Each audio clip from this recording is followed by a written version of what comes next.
Hi, we're acquainted in Curious Volumes. My name is James.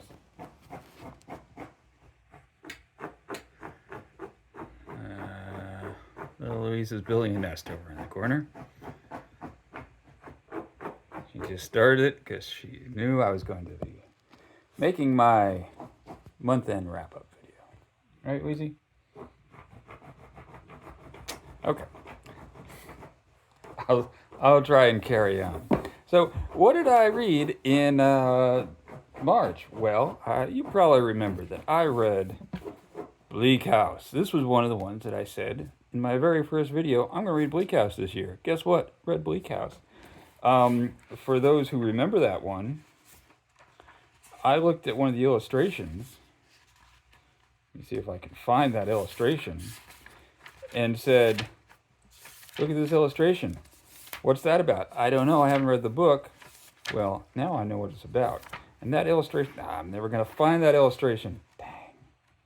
Never, ever going to happen. It was the picture of, hold on. Oh, it wasn't that one. Oh, that's a good one. All right, my friends. It wasn't that one. There it is. The little old lady. See, this is the thumbnail for my first video, is me holding up this picture. The little old lady. Like, what is that? Well, now I know. That was Miss Flight, who has been waiting for a certain legal case to be settled so that she will have a lot of money and bestow estates and inheritances on people. There's a lot of people waiting for a lot of legal cases to be settled in Bleak House. This is a great read. It took me a long time. This month was very busy with work for me, so I did not have as much reading time as I usually do, but I did finish Bleak House, and I didn't make a review video of it. There's lots of review videos. Something I enjoyed for part of my journey with Bleak House was watching Katie Lumsden at Books and Things. She had a whole series of videos where she had read Bleak House through the year along the same schedule that that Bleak House was originally published, which was 3 or 4 chapters at a time, once a month. So you subscribe to it like a magazine, and so she read it on that same schedule and did videos summarizing and analyzing those sections. And she has read Bleak House several times, so she had a lot of good insight. I didn't go with her the whole way, but occasionally, I did try to read daily what the monthly chapter allotment was, which is about 40 pages. So I'd read that and maybe check in with Katie, see what she had to say. Always insightful. So if you're into Bleak House, if you're curious about any Dickens, you're probably going to find Books and Things, Katie's channel, and there's a lot of great stuff there, and other Victorian writers as well. Not a lot about things. She's pretty light on the things. That's if I had any constructive criticism, but really it's just a great channel. Also, I read, and this one I did do a review of sorts, was a Chronicle of the Last Pagans by Pierre Chuvin.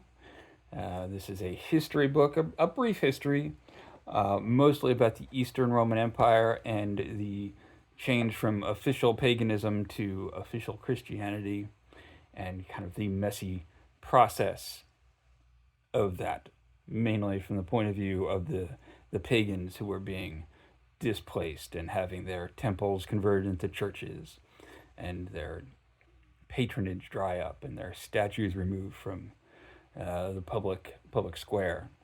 So if you're interested in this, I made a longer video. I talked about the Mountain Goats album, Songs for Pierre Chuvin, which was inspired by this. There's more things I could say about it. I might make another video about the Chronicle of the Last Pagans. No one's asked for it.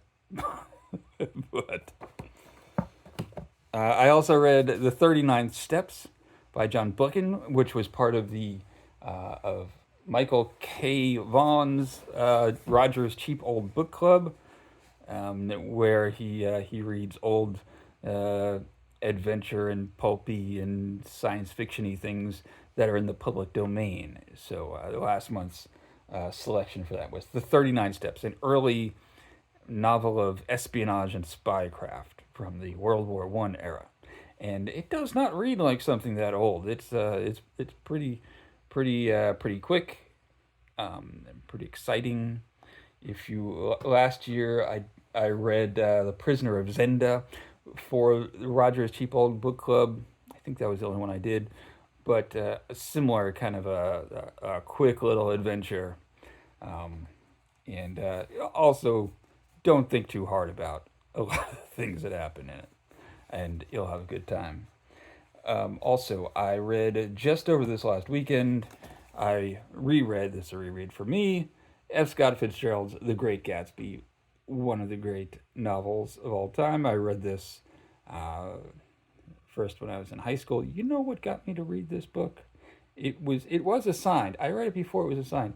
I was reading a book, and I don't know if you've ever heard of it. Tell me if you've heard of this book. It was called Class, and it was by Paul Fussell, who was I guess he was a historian, and he wrote this book that sort of analyzed America from a class standpoint and what the upper classes and middle classes and proletarian is what he called. Well, he said prole. He was a little bit dismissive of working class people in it, and then he had a category at the end of sort of academics and artists and such, what you might call bohemians, called the X class. So he could kind of exempt himself, right, from the whole thing. Anyway, in that there was a reference to Meyer Wolfsheim and his cufflinks made out of human molars, and I read that and I'm like, I gotta read this book. That sounds pretty wild. It's not, there's not a lot of human molar talk in here, but this is a great book. It's amazing how much of it sticks, like how many little details I got to, like, yep, oh, I know this is going, yeah, oh, there it is. Really, if you haven't read this one, what are you waiting for? So that was my relatively light reading month for March. In April, I will be reading for my own inaugural book event, Gabe Pearl, or Gable Pearl, or Gabe April. I'm saying Gabe Pearl, my esteemed co-host Debs from Rainer Reads. I'm so glad to have her along because she's great. Is calling it Gabe April, I think. Anyway, whatever. This is the BookTube event that no one asked for. It's the one where we read books with Gables in the title, sort of. So, reading The House of the Seven Gables. I started this last night. I'm about 60 pages in, and it took me a bit of time to sort of get on the same wavelength as Hawthorne, because he's a mid 19th century writer, and he writes like one, very florid, long sentences. But once you get into it, yeah, it's really good. And after the prologue, or the first chapter, where he does like kind of a history, it picks up a bit. And by picks up, I mean it follows an old woman running a convenience store for a day and selling gingerbread. So it's not the 39 steps, I'll tell you that much, but it's a lot better. It's a much better book so far. So anyway, this great. I mean, how durable are these? This thing has been dragged around. It is. I got it at Piedmont Books and More before they closed, and it's an ex-library copy from the King, North Carolina Public Library. I think the town council borrowed it a lot so they could consult the Scarlet Letter for like new ordinances they could pass. Probably a lot of the preachers in town consulted it for ideas for their sermons. Anyway, that's Nathaniel Hawthorne's The House of the Seven Gables. Did I say that? Did I say I'm reading The House of the Seven Gables by Nathaniel Hawthorne? Because I am. And that's going to be the first 2 weeks I'll probably do a wrap-up video towards the end of the week about the first 100 pages or so, or the first 10 chapters. There's 21 chapters, so the first 10 chapters. And then the next 10 chapters for the second week of April.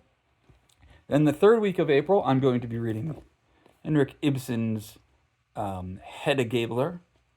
I'll probably also read another one, maybe The Doll's House. I know it was assigned in high school. I remember nothing about it. So, and Hedda Gabler will be a new one for me. So that's good. The Master Builder, just based on the title alone, might have more to do with Gables and other architectural elements, but it's got the wrong name. Sorry. But if I have time, maybe, and if I'm enjoying those other ones, maybe I'll keep going. So this is Oxford World Classics. It's four of his plays. I know James Joyce was a big fan of Ibsen.